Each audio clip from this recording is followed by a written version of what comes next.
दोस्तों आज इस वीडियो में हम लोग बात करने वाले हैं कि एसएससी जीडी के थ्रू एसएससी जीडी जो आप भर्ती हो रहे हैं, इसमें जब आप भर्ती होते हैं तो आपका प्रमोशन जो है कहाँ तक होता है, आपको कब तक डबल स्टार मिल जाता है, कब तक 1 स्टार मिलता है, कब तक 3 स्टार मिलता है, यानी सब इंस्पेक्टर, इंस्पेक्टर, एएसआई कब तक आप बनते हैं, यानी कि आपका जो है स्टार कब तक, रैंक कब तक लग जाता है। इस पे पूरा डिटेल से वीडियो बात करेंगे, आपको बहुत मजा आएगा। इसमें बहुत कुछ ये चीज़ भी है कि जैसे एक तो होता है नॉर्मल प्रमोशन, यानी आप कुछ भी नहीं कीजिएगा फिर भी आपका प्रमोशन होगा जब आपका नंबर आ जाएगा, सीनियरिटी आ जाएगा। एक होता है कि आप डिपार्टमेंटली एग्जाम देके पास करके और पहले ही प्रमोशन ले लें, उसको होता है, उसको बोलते हैं हम लोग डिपार्टमेंटल एग्जाम देके प्रमोशन लेना। तो वो बहुत पहले ही हो जाता है, उसमें थोड़ा सा आपको पढ़ने की ज़रूरत होता है। तो उन सभी पे बात करेंगे, बहुत कुछ सीखने को मिलेगा।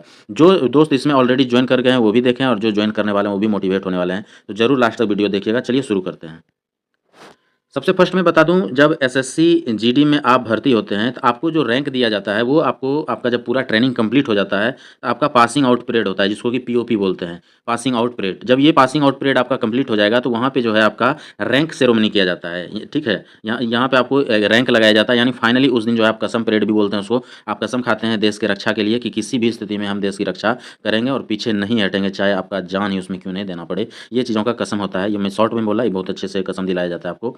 तो ये जब आपका रैंक सेरेमनी होता है तो वहाँ पे जब आप कांस्टेबल जीडी में जब भर्ती होते हैं, जिसको कि एसएससी जीडी बोलते हैं, तो यहाँ पे जो आपका फर्स्ट रैंक मिलता है वहाँ पे आपको बस एक नॉर्मल ये लगाया जाता है जिसमें कि कुछ नहीं होता है। यहाँ पे आप देख रहे होंगे ये कांस्टेबल का रैंक होता है। यहाँ पे सिर्फ आपका, जैसे आप बीएसएफ में भर्ती हैं तो आपके यहाँ पे जो है इसमें साइड में बीएसएफ लिखा रहेगा, यहाँ पे बीएसएफ लिखा रहेगा, जो सीआरपी में है उसका सीआरपी लिखा रहेगा, सीएसएफ एसएसबी जो भी है, जिस चीज़ में भर्ती हुए हैं उसका वो चीज़ यहाँ पे लिखाएगा। तो एसएससी जीडी के थ्रू जब आप भर्ती होते हैं तो फर्स्ट रैंक जो आपको मिलने वाला है वो ये चीज़ें हैं, यानी कि आपको एक कांस्टेबल का रैंक मिलता है। कांस्टेबल जीडी बोलते हैं इसको, जनरल ड्यूटी, यानी कि किसी भी ड्यूटी के लिए आप तैयार हैं। खास करके आपको जो है मेन जो फिजिकल वर्क होता है उसके लिए आप भर्ती होते हैं, स्टैंडिंग ड्यूटी जिसको बोलते हैं आप। वैसे जैसे जैसे जिसका क्षमता होता है उस हिसाब से वहाँ पे जाके बहुत लड़के चेंज भी हो जाते हैं, जिनको जिस चीज़ में मन लगता है। यदि आप ऑफिशियली वर्क जानते हैं तो आपको ऑफिस में भी मौका मिलता है, आपको और दूसरा सब काम आता है तो उसमें भी आपको मौका मिलता है। वहाँ बहुत चीज़ें बदल जाता है, तो बहुत बड़ा इसमें मौका मिलता है। तो आज बात करेंगे कि आपका प्रमोशन कहाँ तक हो सकता है। तो फर्स्ट जो प्रमोशन होता है, आप पहला जो भर्ती होते हैं वो आप कांस्टेबल में होते हैं, जो कि आप देख रहे हैं ये चीज़ें हैं, ये कांस्टेबल का है। लेकिन इसके बाद जो होता है वो सीधा आपका जो है हेड कांस्टेबल होता है, जिसको कि आप लोग हवलदार भी बोल सकते हैं, एचसी बोलते हैं, हेड कांस्टेबल जीडी, ठीक है। हवलदार जीडी भी बोलते हैं। तो हवलदार यहाँ पे देख रहे होंगे, लेकिन आप लोग सोच रहे होंगे कि एक यहाँ लेस नायक का पोस्ट है, ये क्या है। तो ये मैं बता दूँ, ये सिर्फ जो है असम राइफल एआर में होता है, और जो है ये पहले सभी में था लेकिन अभी सब में खत्म हो गया है। सिर्फ असम राइफल और आर्मी इसी में है, बाद बाकी ये बीच का रैंक कहीं भी नहीं है। आपको सीधा कांस्टेबल के बाद सीधा ये आप हवलदार बनेंगे, यानी कि आप 3 फीता लगेगा। इसमें ये 2 फीता था, एक बीच का रैंक था, लेकिन इसको जो है पैरामिलिट्री में हटा दिया गया है, ये रैंक नहीं है। तो आपका जो फर्स्ट प्रमोशन होगा वो आपका हवलदार में होगा, यानी आपको 3 फीता लगेगा, ठीक है। ये दाहिने साइड के बाजू में लगता है। उसके बाद जो है आपका 3 फीती लगने के बाद जो है नेक्स्ट होता है, इसके बाद क्या बनेंगे आप, तो इसके बाद आपका एएसआई होता है। एएसआई इसको बोलते हैं असिस्टेंट सब इंस्पेक्टर, ठीक है, यानी असिस्टेंट सब इंस्पेक्टर ये बनेंगे आप। और इसमें आपको लगता है 1 स्टार, यानी जब आप एएसआई बनेंगे तो आप में ये चीज़ें होगा और 1 स्टार आपको लगेगा यहाँ पे। और रेड कलर का ये जो देख रहे हैं चिंदी, रेड और ब्लू का, तो एएसआई में आपको 1 स्टार लगाया जाता है। यानी कि आप जब कांस्टेबल बनेंगे, जब कांस्टेबल जीडी में ज्वाइन करेंगे तो उसके बाद फर्स्ट प्रमोशन जब होगा तो आप हवलदार बनेंगे, और सेकेंड प्रमोशन में आपका ये लगेगा। तो और उसके बाद जो तीसरा प्रमोशन होगा आपका, उसके बाद आप सब इंस्पेक्टर बनेंगे, इस जिसको एसआई बोलते हैं, सब इंस्पेक्टर। और आप यदि स्टेट में जाइएगा तो इसको हम लोग दरोगा भी बोलते हैं, और बहुत ही दरोगा जो है दरोगा बोलते हैं, कहीं कहीं थानेदार बोलते हैं।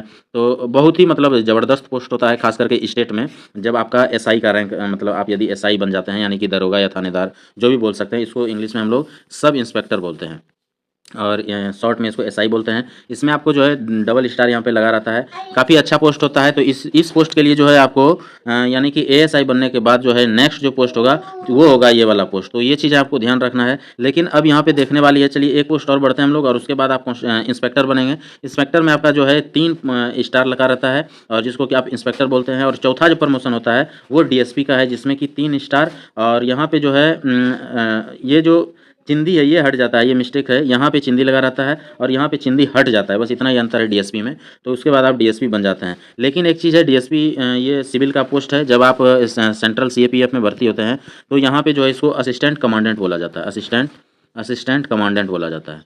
ठीक है, तो ये चीज़ें इनका खाली नाम बदल जाता है, रैंक डीएसपी ही होता है। तो यहाँ तक का प्रमोशन है, वैसे प्रमोशन तो बहुत दूर तक का है, लेकिन कांस्टेबल जीडी से आप कहाँ तक जा सकते हैं, तो ये चीज़ें हैं। इसके बाद जो है इसमें एक तो है नॉर्मल प्रमोशन। नॉर्मल प्रमोशन का मतलब है आप भर्ती हो गए और आप कुछ नहीं कर रहे हैं, सीधा भर्ती होकर एकदम शांति से चुपचाप ड्यूटी कर रहे हैं, सब चीज़ ठीक है, रिकॉर्ड ठीक है, कोई गलत सलत काम नहीं कर रहे हैं, आप शांति से हैं।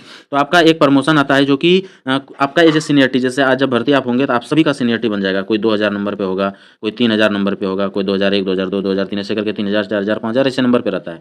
तो आपके आगे वाला बनते जाएगा, रिटायर जाते जाएंगे लोग, या कोई रिटायर चले जाएगा, कोई सर्विस छोड़ देगा या कुछ भी हो जाए, तो उसके बाद जो है आपका नंबर आते जाएगा। तो ये हो गया एक नॉर्मल मतलब रैंक लेना, जो कि जिसमें कि आप कुछ दिमाग नहीं लगा रहे हैं, चुपचाप ड्यूटी कर रहे हैं, आपका जब नंबर आ जाएगा तो आपको रैंक लग जाएगा। एक ये होता है कि आपसे जो सीनियर है उसका लगेगा, फिर वो रिटायर जाएगा, फिर उसका ऐसे कर करके लगते जाता है रैंक।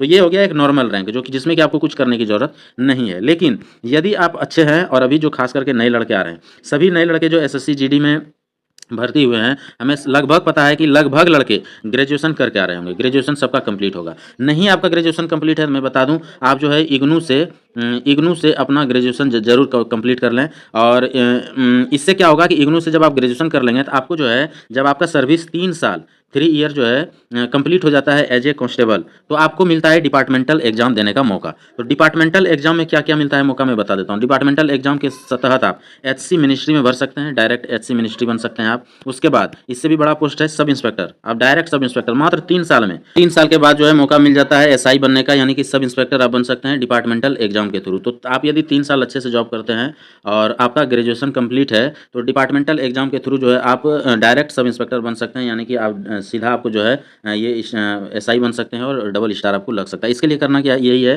कि सबसे फर्स्ट तो एलिजिबिलिटी में है कि आपका ग्रेजुएशन कंप्लीट होना चाहिए। और जैसे ग्रेजुएशन कंप्लीट, या तो आप कंप्लीट करके घर से आइए, और नहीं किए हुए हैं तो यहाँ आके भी आप इग्नू के थ्रू कर सकते हैं, डायरेक्ट नहीं करना है यहाँ आने के बाद। तो ये चीज़ें ध्यान दीजिएगा। और इसके बाद आपको हल्का फुल्का नॉर्मल पढ़ाई करना है, वही आपको सब इंस्पेक्टर बाहर से बनने में हालत ख़राब हो जाएगा, इतना आसान नहीं है। लेकिन जब आप एज ए कांस्टेबल से डिपार्टमेंटली एग्जाम देते हैं तो बहुत ईजी हो जाता है, बहुत ईजी। क्योंकि सिर्फ और सिर्फ उसमें आप जिस डिपार्टमेंट में है, जैसे बीएसएफ में है तो सिर्फ बीएसएफ का ही बंदा बैठेगा, सीआरपी में है तो सीआरपी का ही बैठेगा, सीएसएफ एसएसबी सब में आते रहता है, तो जिसमें है आप उसी का आदमी बैठेगा बस, और कोई अलग से नहीं बैठेगा। तो आपको सिर्फ उसी में फाइट करना है, उसी लड़के में से जो आपको दम लगाना है कि उसमें से हम अच्छा हो जाए बस। ये नहीं है कि पूरा ऑल इंडिया बैठा है, 500 सीट है, 10 लाख लड़का बैठा है, ऐसा कुछ नहीं है। यहाँ पे 200 सीट रहेगा, बहुत ज़्यादा तो 2000 लड़का बैठेगा। अब 200 में 2000 में आप क्वालिफाई करना कोई आसान काम है, आप वही 200 में साला 5 लाख में क्वालिफाई करना इतना ईजी काम नहीं है। तो आप समझ सकते हैं। तो ये है प्रमोशन का रूल। अदरवाइज जो मैंने नॉर्मल प्रमोशन बोला, उससे आप जो है ज़्यादा दूर तक नहीं जा सकते हैं, उससे आप जो सोचिएगा कि हम डीएसपी तक पहुँच जाएंगे, ये सब संभव नहीं है। हाँ, रही बात की प्रमोशन अब किस में फास्ट है,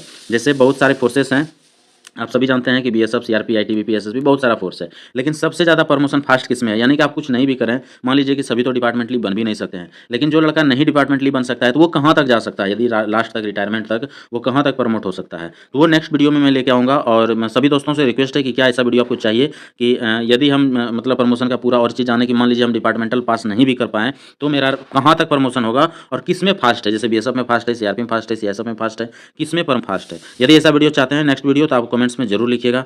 वीडियो अच्छा लगा हो तो लाइक करें, सब्सक्राइब जरूर कर दें इस चैनल को, ऐसा वीडियो मैं आप लोगों के लिए लेके आते रहूँगा। प्लस जो भी पूछना चाहते हैं, या तो आप ज्वाइन कर गए हैं तो भी पूछ सकते हैं कि ज्वाइनिंग के बाद का कुछ भी परेशानी या कुछ भी समस्या या कुछ भी हो, और जो लड़के नए हैं जो पढ़ाई कर रहे हैं वो भी पूछ सकते हैं कि हम तैयारी कैसे करें, या और जो भी आपका समस्या वो पूछ सकते हैं। कमेंट्स कीजिएगा, रिप्लाई मिल जाएगा। आज के लिए इतना ही, थैंक यू, धन्यवाद।